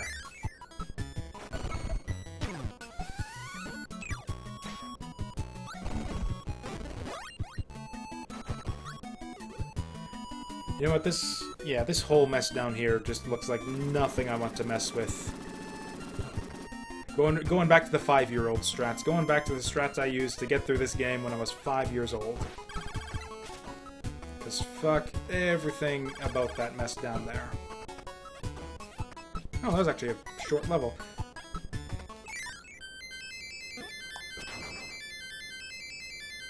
Yeah, I thought that would do it. We're finally net positive on lives again. Actually, if I remember correctly, yeah, this last world is mostly just short stages. Although the crazy thing is, if I remember right, every level in this world has a secret door. Many of them quite well hidden. Alright, yeah, this is just the boss arena level right here. Alright, so we'll have Crash going into the next one. Maybe we'll do our own little Kirby challenge right here. Oh, and then, yeah, they're just loading up the guys with the superpowers. Yep, one-shot that fool. I don't think that Mike actually one-shots the bosses, though, so we'll... Oh, it'll two-shot him, though. Okay, so yeah, screw whatever power he was going to give us. We'll use our last Mike charge on this next guy here. Ooh, it's the Hammer Bro. Yeah, it seems like they're giving us the bosses in, like, descending order of power strength, because that Crash we got on the first one was, like, the strongest power in the game.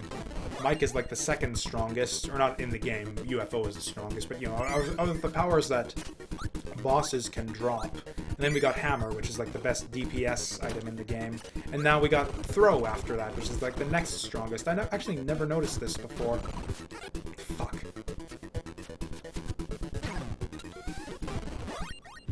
Actually, though, the way that Throw works, like, the way it's angled at you, I actually sort of have some practice at this fight from the stupid bullshit wading through puddles. You know what? We're gonna show off the Throw. This is only the second time we've had access to Throw here, so we're gonna see if we can make use of it for this next boss, which will be Bugsy, probably. Yeah.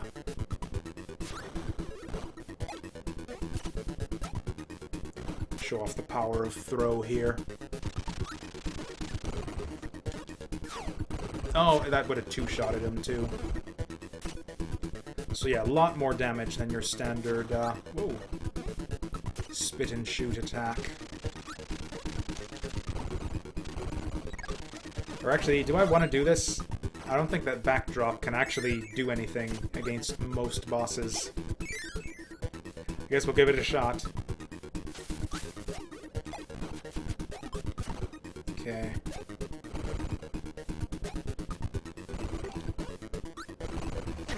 Okay, so yeah, you can hit him with it.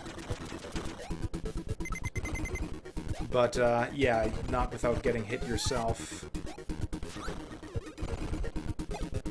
So yeah, the only way to hit this guy with no power is to, yeah, wait for him to drop down, then spit the star back at him. Oh, that was the last one. There's actually still more bosses that weren't in that little gauntlet there.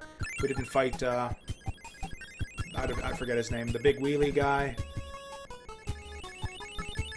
I think that might be the only one, actually, is just the big wheelie guy.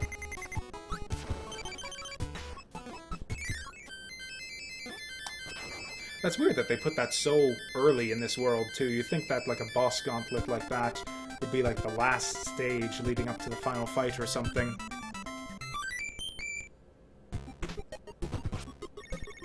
Oh, is the Twitch player giving you problems? It might... I don't know. If you're confident it's... I think delay being big is just, like, yeah, just a thing, maybe with my internet connection. Like, I've got my video preview open over here on another computer, on another connection, and, like, I'm also getting, like, a massive delay. And I always have ever since I've started streaming. I mean, it's kind of the I think that delay is related to the streamer's connection speed, typically. And yeah, I try to emphasize quality over anything else. So yeah, I'm actually willing to have like up to like a minute delay, which kind of sucks because I like interacting with chat and stuff, but I don't know, I'm kind of a stickler for video quality in as much as I can muster it with my stream setup and PC and internet connection and everything.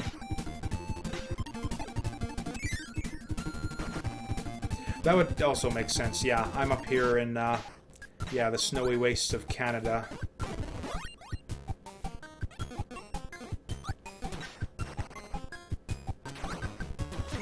Yeah, that was a really short level right there. And it looks like I underestimated my, how long this game would take to complete, actually. It looks like we're coming up on 2 hours, most likely, to, finish all of this. Oh yeah, the ball power-up. This is actually a fun power. Yeah, so it's kind of a weird one. It's a really weird one, actually. It's fun, but weird. So yeah, basically, you can't actually attack or anything. All you can do is jump with this thing. But once you hit a certain velocity, the ball becomes lethal. And you can see sort of basically when Kirby starts blinking. Oh, yeah, this is another power-up I never actually showed off. Sleep! It does, yeah, exactly what it says on the tin. Yeah, it basically just puts you to sleep and incapacitates you for like several seconds. So yeah, you see when it kind of starts blinking there? That means that you have enough velocity to damage enemies. It's really good for enclosed areas, actually, when you have like a ceiling to bounce off of, because then you can just keep going, like just bouncing around like crazy, and you're just like invincible and killing all the enemies as you go around. Or maybe there's like an enclosed room after this. Let's see if we can fly over this area and just carry the ball into the next. Oh yeah, the ball's gonna be great for these ones here. Yeah, just like this. Although actually, I don't think we're capable of breaking through those blocks in ball form. But whatever, there's balls over there. Anyways. Oh no, since we absorbed 2 of them. Oh shit! Okay, fuck the ball. Yeah, this is actually the best one. Best power for indoors, because it's the best power for everything. So let's be careful not to lose it. Whoa, I've never seen them chuck those tiny stars before.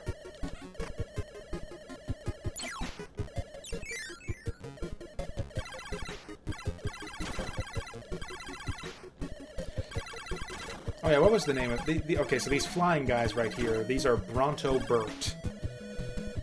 I don't know why they're Bronto Burt. They don't look particularly Brontosaurus-like to me, but that's what they decided to call them.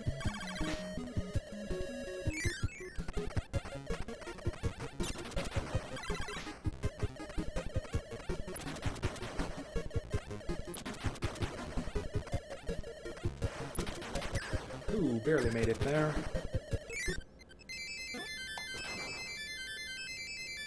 Oh, really? I thought that was perfect.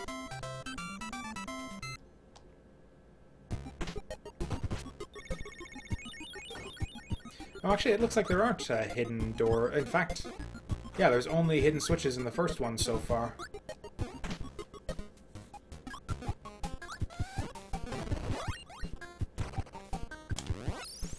Yeah, we were just about to get schooled by that bomb landing there. Oh, and now we gotta use it again to stomp off the next one.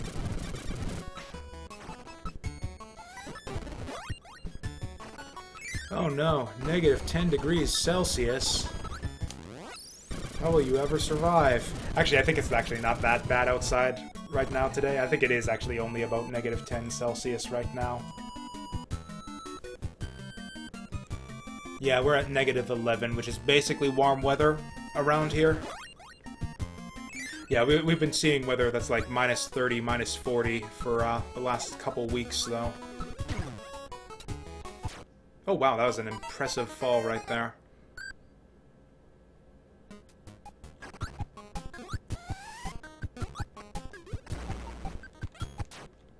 And hey, we managed to pull it off twice in a row, even more impressive. Oh yeah, these star things here are kind of like gusts of wind, sort of. So that's why, yeah, we're falling so hard there. It's a weird little gimmick, too. Yeah, that's true. No heating sucks. Yeah, that's right. I am fortunate enough to be living in a house that does actually have central heating, but yeah, I know what you mean. Oh, right, this bullshit right here, though. I remember this. This is probably the hardest, probably the single hardest thing to do in the entire game. And I'm gonna see if I can manage it. Okay, the first thing, which is not the hardest thing to do in the game, except I'm still fucking it up, is to, yeah, swallow this guy.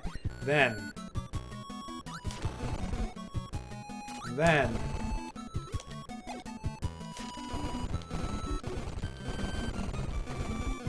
Yeah, it's really, really tricky to get over there.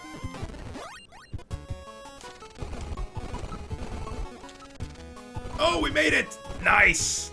And there's not even a hidden switch. It's just a bunch of one-ups. I remember that part, too. But yeah, the timing on those little sort of head bangs you need to do off the side of the walls is very, very strict. I'm actually amazed that I was able to get that in less than, like, a dozen tries. Okay, now we got the last level right here, which is a really cool throwback, I think. It's probably one of the easiest levels in the game, actually. But yeah, we're in Game Boy land now. So this is basically just a redux of all of the levels in Kirby's Dream Land.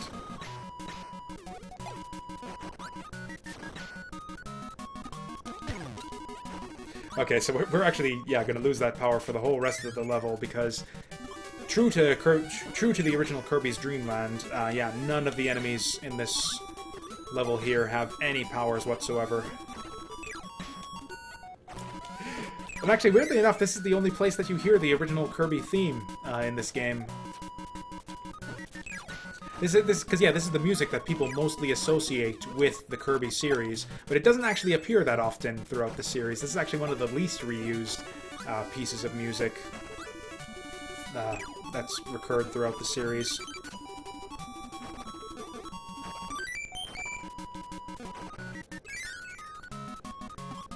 Yeah, I think I'm not familiar enough with the original Kirby's Dream Land to be sure, but I think like these bits of level we're going through are actually even like pretty close to exact recreations of levels from the first game.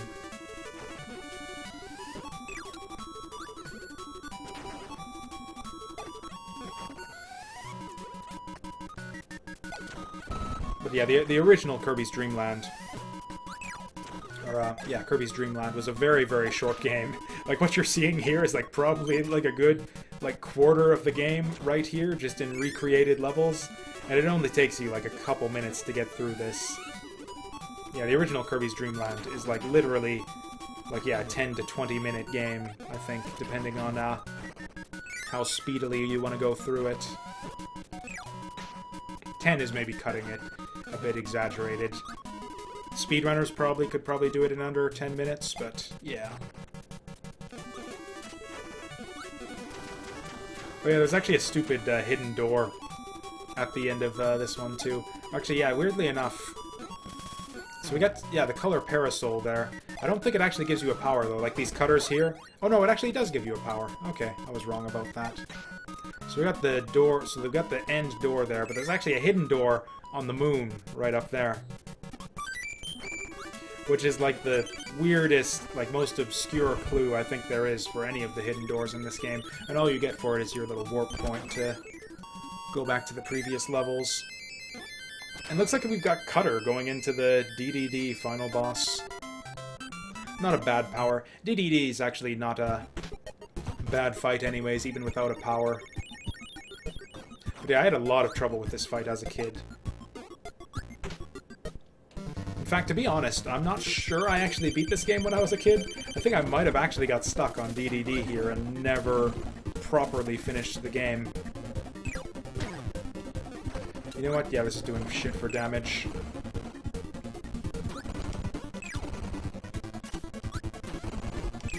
Looks like he actually helpfully, like, just kind of stops right in front of you with the hammer there. But yeah, DDD's basically got all the same moves here he had from Dreamland. He's got the hammer, he's got a dive, he can suck you up and spit you out. He's basically got all of Kirby's signature powers. It's like that dive is kind of the equivalent of his slide. Okay, the high jump isn't really anything Kirby can do, but yeah, he can suck up some air and float around. Pops it out into that little breath attack that can actually hurt you.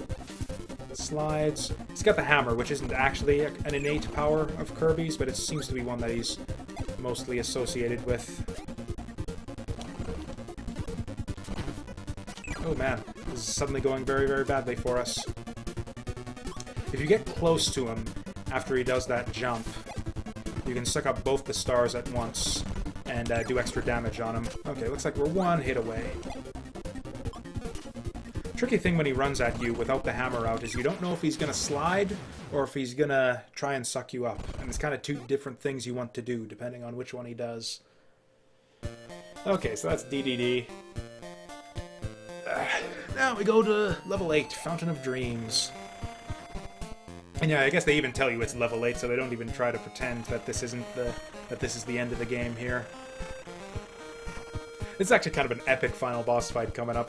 This is really impressive, I think, even especially for the NES. Just like the, I don't know, a really impressive little light show and display of technical wizardry and cool graphics and music and stuff. Yeah, really, really strong finish, I think, to this game. Also became kind of a series staple in the end. Sort of similar to the way you always go supersonic in every game for the final boss of every game after Sonic 3 and Knuckles. Every Kirby game since this one has ended with you fighting usually like a big ball dude like this one too, with the Star Rod. Yeah, this power you don't actually lose if you get hit.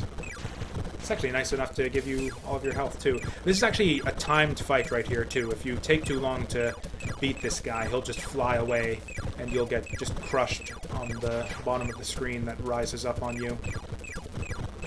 That's probably not going to happen right here. We're making pretty good time on this guy, but yeah, you do need to keep up your damage with this thing. But no, we're not even going to come close to timing out on this guy. So that's phase 1. Although actually we could just let it go. I could just like let it sit here. That's actually happened to me before, way back in the day. Where it's like I beat him in time, but I couldn't reach the star in time. So yeah, it's still kind of, yeah, you'll see this is how much time we had to beat this guy. But eventually, yeah, the floor starts coming up on you, and then eventually it'll just crush you against the top of the screen. And then we go for the big epic final boss on the moon. Actually, if anyone watching has played Kirby Superstar, yeah, the aesthetics of this fight right here are very, very reminiscent of the Marks fight from Superstar. This build-up right here, too.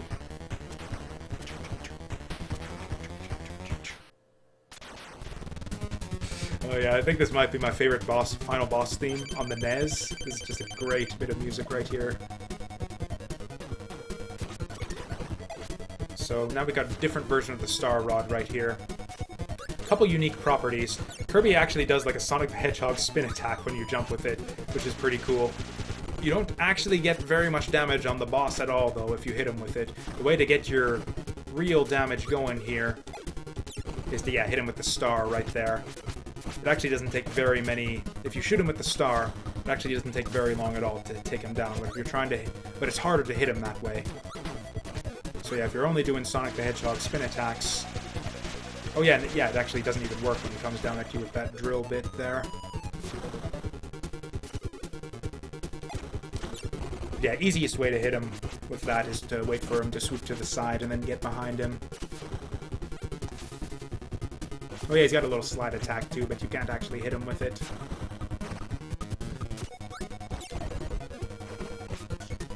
But yeah, this is pretty much everything that this guy does. You can hit him there if you've got good timing with it, but you really have to kind of anticipate that one. Whoa. There we go. Probably one more hit will do it. Oh yeah, there's that attack too. And again, you got to be a little bit fast on the draw there to actually hit him out of it. Oops, I missed it. Oh, and now he's... yeah.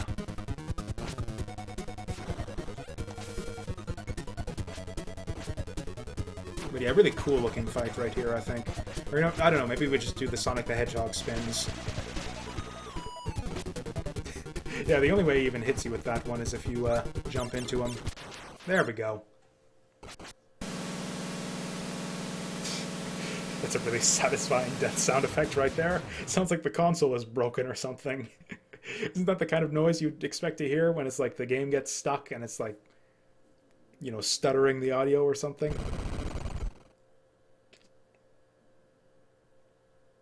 And yeah, that's why the moon is shaped like that sometimes. It actually looks more like it's being eclipsed by something in front.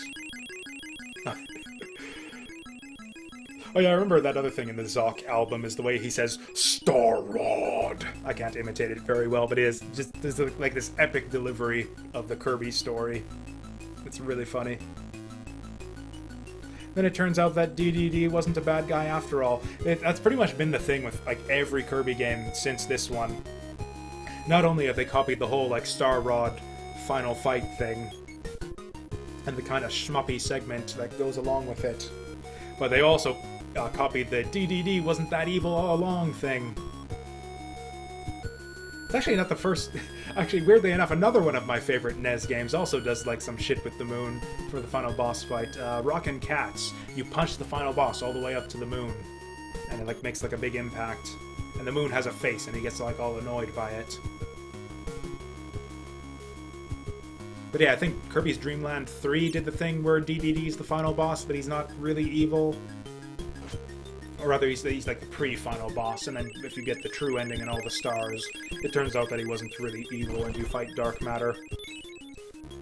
He ended up being a helper, I think, in Kirby and the Crystal Shards. And I think in some of the GBA games, too. He was, yeah, it was like a bad guy who turned out to be a secret good guy all along. Oh, Hiroshi Yamauchi, that's the president of Nintendo back in these days. Kind of a personal here. Okay, Satoru Iwata, Miyamoto, Shimizu, Sakurai. That's one of the main Kirby guys who sort of best known for the series. There's another director-designer who's responsible for the other half of the Kirby games. He's did the Kirby's Dream Land 2, I think, and Kirby 3, and Crystal Shards, and those... Yeah, very different style of Kirby game. Still based around special abilities, but kind of like a different approach to the special abilities, where each one is like just does one thing, and one very simple thing. None of these guys are anyone famous. Or did Koji Kondo do the music for the Kirby games? I actually can't... I don't think he did. I think it's someone else, but I actually, weirdly enough, I don't know the composer off the top of my head. Maybe it was Koji Kondo. I don't know. Oh yeah, none of these people are like, yeah, anyone famous, I don't think. Sadly enough. Some great compositions, though. They, like, reuse them for all of the Kirby games going forward from here. Like, to this day, you'll hear, yeah, all of the music in this game, or most of the music in this game, recur in the later Kirby games. Oh, Dan Osen, that's a famous video game guy, too. I can't remember exactly what he's famous for. Probably some sort of like business side thing for Nintendo of America. Anyways, yeah, that was nice and invigorating to, yeah, sort of start off the day. And yeah, just about, yeah, a little over 2 hours in the end there. Oh, it actually doesn't tell you the time on the start screen here, but yeah, it does show that we got a mere 85% completion, which I'm fine with. We're gonna move on from here. So I'm going to take a bit of a refreshment break here, and when we come back, I'm going to try implementing some of... I'm not going to do a ton of Space Chem today, I don't think. I say at the outset, maybe I'll end up doing a ton of Space Chem, but yeah, like I said, I was thinking a lot about Space Chem and running possible better solutions through my head on my way home from board game night last night, so I'm kind of eager to put those into practice right away. So we are going to, yeah, try... We're going to come back with some Space Chem right after the break. I'm just going to refresh my refreshments.